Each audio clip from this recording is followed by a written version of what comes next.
জুলাই হত্যাকাণ্ড কি জেনোসাইড নয়? এবং সর্বশেষ জানাবো, শুল্ক বাড়ানোর ঘোষণা, বাংলাদেশের নাম উচ্চারণ করে এক বাক্যে যা বললেন ট্রাম্প। এতক্ষণ শুনছিলেন সংবাদ শিরোনাম, এবার বিস্তারিত। জুলাই হত্যাকাণ্ড কি জেনোসাইড নয়? বাংলাদেশে 2024 সালের জুলাই আগস্ট সময়কালে সংঘটিত সহিংস হত্যাযজ্ঞ আন্তর্জাতিক মহলে ব্যাপক আলোচনার জন্ম দিয়েছে। সরকার নিয়ন্ত্রিত বাহিনী ও ক্ষমতাসীন দলের সমর্থক গোষ্ঠী যেভাবে নিরস্ত্র শিক্ষার্থী ও সাধারণ মানুষের ওপর নির্বিচারে গুলি চালিয়েছে তা গোটা পৃথিবীর ইতিহাসে এক নজিরবিহীন ঘটনা হিসেবে বিবেচিত হচ্ছে। বহু আন্তর্জাতিক সংস্থা এই ঘটনাকে ভয়াবহ রাষ্ট্রীয় দমনপীড়ন বলে চিহ্নিত করলেও কোনো দেশ আরও এক ধাপ এগিয়ে একে সরাসরি গণহত্যা হিসেবে অভিহিত করেছে। এই নিবন্ধে আমরা আধুনিক গবেষকদের সংজ্ঞা ও তথ্যের আলোকে দেখব আমরা এই ঘটনাকে পরিকল্পিত গণহত্যা বলতে পারি কিনা। 2024 সালের মাঝামাঝি সময়ে মুক্তিযোদ্ধা কোটা পুনর্বহালের একটি রায় সামনে আসার পর শিক্ষার্থীরা ব্যাপকভাবে বিক্ষোভ শুরু করেন। তারা মনে করেছিলেন এই কোটার স্বচ্ছ বিনিয়োগ ব্যবস্থা ও মেধার মূল্যায়নের অন্তরায় সৃষ্টি করবে এবং দলীয় সুবিধা পাওয়ার পথ খুলে দেবে। রাজধানীর ঢাকা বিশ্ববিদ্যালয় থেকে শুরু করে দেশের বিভিন্ন বিশ্ববিদ্যালয়ে এই বিক্ষোভ ছড়িয়ে পড়ে। কিন্তু 15 জুলাইয়ের পর রাষ্ট্রীয় বাহিনী ও শাসক দলের ছাত্র সংগঠন ছাত্রলীগের ক্যাডাররা একযোগে এই আন্দোলনকে দমনে নামে। দ্রুত সরকারের পদক্ষেপ রণাঙ্গনের রূপরেখা নেয়। শুরু হয় ইন্টারনেট বিচ্ছিন্ন করা, কারফিউ জারি করা আর ছাত্রদের ওপর গণহারে গুলিবর্ষণ। জাতিসংঘের তথ্যানুযায়ী এই কয়েক সপ্তাহে প্রায় 1400 মানুষ নিহত হয়েছেন, যাদের বড় অংশই তরুণ শিক্ষার্থী। এ সময় অনেকেই গুম বা নিখোঁজ হয়ে যান। 5 আগস্ট তৎকালীন প্রধানমন্ত্রী শেখ হাসিনা পদত্যাগ করে দেশ ত্যাগ করেন, কিন্তু ততদিনে হাজারো পরিবার তাদের স্বজন হারায়। ইতিহাসের পাতায় এই সময়কে কেউ কেউ তুলনা করছেন বর্বরতম রাষ্ট্রীয় নিপীড়ন হিসেবে। জেনোসাইড শব্দটির উদ্ভাবক রাফায়েল লেমকিন 1944 সালে এই ধারণাটি এনেছিলেন মূলত নাৎসি জার্মানির অত্যাচার বোঝাতে। তার মতে গণহত্যা মানে কেবল গুলি করে বা হত্যা করে মানুষ শেষ করা নয়, এবং একটি গোষ্ঠীর অস্তিত্ব নিশ্চিহ্ন করার পরিকল্পিত অভিযান। লেমকেনের সংজ্ঞা 1948 সালের জাতিসংঘের সনদে গৃহীত হয়, তবে জাতিসংঘের গৃহীত সংজ্ঞায়নে জাতিগত বা ধর্মীয় গোষ্ঠীর ওপর নিধনকে গণহত্যা বলা হলেও রাজনৈতিক বা সামাজিক গোষ্ঠীর ওপর পরিকল্পিত নিপীড়নকে যুক্ত করা হয়নি।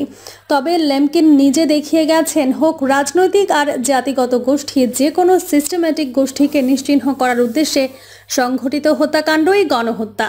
2024 সালে বাংলাদেশের ঘটনা বিশ্লেষণ করলে দেখা যায় এখানে হত্যার মূল টার্গেট ছিল সরকার বিরোধী ছাত্র সমাজ ও তাদের সমর্থক গোষ্ঠী। রাষ্ট্রের সর্বোচ্চ পর্যায় থেকে স্পষ্ট নির্দেশে সশস্ত্র পুলিশ বাহিনী ও দলীয় ক্যাডাররা একত্রে নিরস্ত্র জনগোষ্ঠীর ওপর আক্রমণ করে। এটি লেমকেনের সেই মূল স্বর, একটি সুনির্দিষ্ট গোষ্ঠীকে নিশ্চিহ্ন করা, এর সঙ্গে পুরোপুরি মিলে যায়। গণহত্যা বিশ্লেষণে বহুল আলোচিত নাম সমাজতত্ত্ববিদ ইরভিং লুই হরউইটস মনে করেন, রাষ্ট্রযন্ত্রের আমলাতান্ত্রিক কাঠামো ব্যবহার করে যদি কোনো গোষ্ঠীকে পরিকল্পিতভাবে হত্যা করা হয় তা স্পষ্টতই গণহত্যা। এর সংজ্ঞার আলোকে আমরা দেখতে পারি 24 জুলাই আগস্টে বাংলাদেশের রাষ্ট্র প্রণোদিত পুলিশ, র্যাব ও দলীয় ক্যাডারদের সমন্বিত অভিযানে নিরস্ত্র ছাত্র জনতাকে যেভাবে টার্গেট করে পরিকল্পনা করে হত্যা করা হয়েছে তাও নিঃসন্দেহে গণহত্যা। অন্যদিকে ডাচ আইন বিশারদ পিয়েটার এন রস্ট বলেছেন, কোনো গোষ্ঠীর সদস্য হওয়াই যদি মৃত্যুর একমাত্র কারণ হয় তবে সেটি অবশ্যই গণহত্যা। 24-এ আমরা দেখেছি সরকার বিরোধী আন্দোলনের অংশ নেওয়াটাই বাংলাদেশে অনেকের জন্য অপরাধ হয়ে দাঁড়ায়। আবার প্রখ্যাত ইতিহাসবিদ থমাস আর্ল পোর্টার দেখিয়েছেন, কোনো গোষ্ঠীর সামাজিক বন্ধন ভেঙে দেওয়ার সুপরিকল্পিত চেষ্টা গণহত্যার বড় লক্ষণ। জুলাই আগস্টের ওই সময়ের শিক্ষার্থী ঐক্য ধ্বংসে রাষ্ট্র যে পরিমাণ সহিংস পদক্ষেপ নিয়েছে তা পোর্টারের বিশ্লেষণের সঙ্গে সামঞ্জস্যপূর্ণ।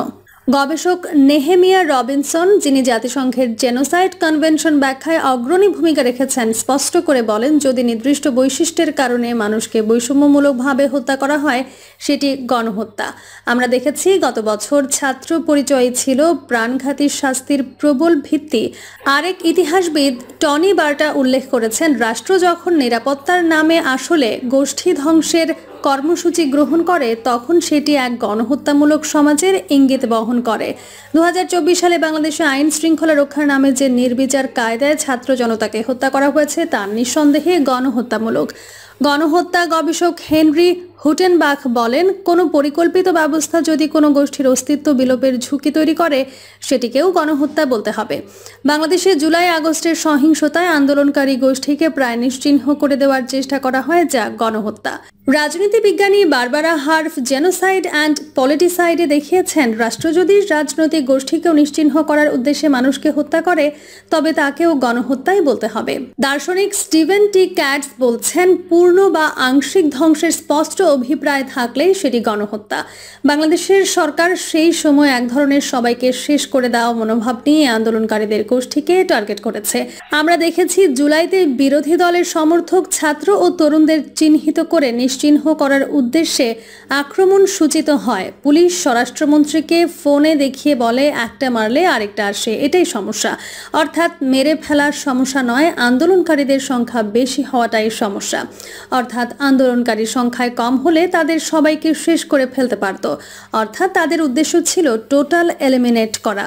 ফলে নিঃসন্দেহে এটা গণহত্যা। মনোবিজ্ঞানী ইসরায়েল ডব্লিউ চার্নি বলেছেন, নিরুপায় নিরস্ত্র গোষ্ঠীর ওপর যখন সংঘবদ্ধভাবে গণহারে হত্যা চালানো হয় সেটিকে নিঃসন্দেহে গণহত্যা বলে চিহ্নিত করে। 24-এ বাংলাদেশের শিক্ষার্থীরা ছিলেন নিরস্ত্র আর রাষ্ট্রের হাতে ছিল ভারী অস্ত্র ও সাংগঠনিক শক্তি। এর যে অসম সংগ্রাম আর কি হতে পারে? জুলাই আগস্টের হত্যাকাণ্ড কোনো বিচ্ছিন্ন ঘটনা ছিল না। রাষ্ট্র ইচ্ছাকৃতভাবে কাঠামোগত উপায়ে বিরোধী ছাত্র ও তরুণদের নিশ্চিহ্ন করার চেষ্টা করেছে। এই ঘটনাকে যদি অতিরিক্ত বল প্রয়োগ বা অভিযান হিসেবে চিহ্নিত করা হয় তবে ক্ষমতাসীনদের এ ধরনের অপরাধ ছাড় পেয়ে যাবে। এটি কেবল সহিংস দমন নয়, কোনোভাবে এটার পেছনের বল প্রয়োগটা দেখলেই শুধু চলবে না, দেখতে হবে পেছনের ইন্টেনশন ও পরিকল্পনা। এই গবেষকদের সংজ্ঞা ও বিশ্লেষণ পাশাপাশি রেখে যদি আমরা বাংলাদেশে 2024 সালের ঘটনাবলীকে দেখি তবে এটি সুস্পষ্ট হয় যে রাষ্ট্র সযত্ন পরিকল্পনায় একটি রাজনৈতিক ও সামাজিক গোষ্ঠী অর্থাৎ বিরোধী দল ও আন্দোলনকারী ছাত্র সমাজকে নিশ্চিহ্ন করতে উঠে পড়ে লেগেছিল। রাষ্ট্রশক্তি ও ক্ষমতাসীন দলের বিভিন্ন শাখার একীভূত তৎপরতা, গুম, খুন ও নির্বিচার হত্যা, সর্বোপরি ভয়াবহ দমন পীড়ন সব মিলিয়ে এটিকে গণহত্যার একটা টেক্সট বুক এক্সাম্পলে পরিণত করেছে। গবেষক গ্রেগরি স্ট্যান্টন গণহত্যার 8টি ধাপ চিহ্নিত করেছেন। 1 শ্রেণীবিভাগ, 2 চিহ্নায়ন, 3 অমানবিকীকরণ, 4 সংগঠন, 5 মেরুকরণ, 6 প্রস্তুতি, 7 নির্মূলকরণ এবং 8 অস্বীকার। এই 8টি ধাপ বাস্তবায়ন করা হলে সেই ঘটনাকে জেনোসাইড বলা যাবে। 2024 সালের বাংলাদেশে আমরা এই 8 ধাপের সরাসরি প্রয়োগ দেখেছি। 1 ক্লাসিফিকেশন বা বিভাজন। সরকার ও ক্ষমতাসীনদের ভাষায় সরকারপন্থী বনাম সরকার বিরোধী, দেশপ্রেমিক বনাম রাজাকার ইত্যাদি তকমা দেওয়া হয়েছে। সরকারের বিরোধিতা করলেই পূর্ণাঙ্গ শত্রু হিসেবে চিহ্নিত করেছে। 2 সিম্বলাইজেশন। সরকারের বিরোধিতা করা ছাত্রদের উগ্র, জঙ্গি, শিবির, রাজাকার, পরিবর্তী প্রজন্ম ইত্যাদি বলে ডাকানো, তাদের ওপর বিশেষ ট্যাগ প্রয়োগ করা হয়েছে। সরকারপন্থীরা কালো রঙকে বেছে নিয়ে আন্দোলনকারীদের লাল রঙকে আক্রমণ করেছে। 3 ডিহিউম্যানাইজেশন। শিক্ষার্থীদের নাশকতাকারী কিট রাষ্ট্রের দুশ্মন বলে দেখানো, যাতে হত্যা করা ন্যায়সঙ্গত ঠেকে। 4 অর্গানাইজেশন। পুলিশ, র্যাব, বিজিবির পাশাপাশি ছাত্রলীগ, যুবলীগকে মাঠে নামিয়ে পরিকল্পিত হামলা, সারা দেশে সামরিক ধাঁচের নিয়ন্ত্রণ প্রতিষ্ঠা। 5 পোলারাইজেশন। তোমরা হয় আমাদের পক্ষে নয় শত্রু ধরনের বক্তৃতা, সামাজিক যোগাযোগ মাধ্যমে বিদ্বেষ, গুজব ছড়িয়ে আন্দোলনকারীদের সম্পূর্ণ বিচ্ছিন্ন করে দেওয়া। 6 প্রিপারেশন। ইন্টারনেট শাটডাউন, অবাধ গ্রেপ্তার, সাদা পোশাকের গোয়েন্দা তৎপরতা ইত্যাদি যেন একযোগে হামলা চালানো হয়। 7 এক্সট্রিমিনেশন। নির্বিচার গুলিবর্ষণ, গুম, যথেচ্ছ হত্যা, জাতিসংঘের তথ্য মতে 1000-এরও বেশি লোকের জীবনহানি, এটি গণহারে ফিনিশিং পর্যায়ে। 8 ডিনায়াল। তৎকালীন সরকারের বক্তৃতায় প্রথমে মৃত্যুর সংখ্যা কমিয়ে বলা, শত্রুপক্ষের ষড়যন্ত্র বলে উড়িয়ে দেওয়া, কিছু বিচ্ছিন্ন ঘটনা হিসেবে চিহ্নিত করা। এখন পর্যন্ত সরকারপন্থী অ্যাক্টিভিস্টদের অনলাইনে সক্রিয়ভাবে হত্যাকাণ্ডকে অস্বীকার করে যাওয়া, একে ষড়যন্ত্র বলা, সবই ডিনায়ালের অংশ। মানবাধিকার সংস্থাগুলো amnesty international, human rights watch July আগস্টের ঘটনাকে ব্যাপক মানবাধিকার লঙ্ঘন ও ম্যাস অ্যাট্রোসিটি বলে চিহ্নিত করেছে। জাতিসংঘের এক প্রাথমিক প্রতিবেদনে বলা হয়েছে, সরকার বাহিনী ও দলীয় অনুগতরা সুসমন্বিতভাবে নির্দিষ্ট নির্দেশে অত্যধিক বল প্রয়োগ করেছে। অনেক শিশু ও কিশোররা মারা গেছে, বহু তরুণ গুম হয়েছে। এটা সাধারণ নির্যাতন নয়, বরং পরিকল্পিত ধ্বংসযজ্ঞেরই প্রমাণ। আমরা আগেই দেখেছি, দ্বিতীয় বিশ্বযুদ্ধের পরবর্তী সময়ে নির্মিত আইনি সংজ্ঞায় রাজনৈতিক গোষ্ঠীকে গণহত্যার আওতায় আনা হয়নি। সোভিয়েত ইউনিয়ন সহ বড় শক্তিগুলো তখন নিজেদের রাজনৈতিক নিপীড়নকে আইনি বিচারের বাইরে রাখতে সচেষ্ট ছিল। ফলে আধুনিক সময়েও অনেক রাষ্ট্র রাজনৈতিক গণহত্যার বিষয়টি এড়িয়ে যায়। কিন্তু ওপরে আমরা বিশ্বব্যাপী গবেষকদের আধুনিক আলোচনা দেখলাম।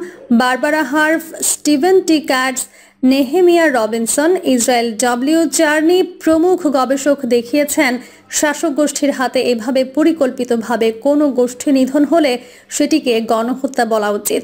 জুলাই আগস্টের হত্যাকাণ্ড কোনো বিচ্ছিন্ন ঘটনা ছিল না। প্রিয় দর্শক, এই ছিল এখনকার সর্বশেষ সংবাদ। আপডেট সব সংবাদ পেতে চ্যানেলটি সাবস্ক্রাইব করে বেল আইকনটি ক্লিক করে রাখুন।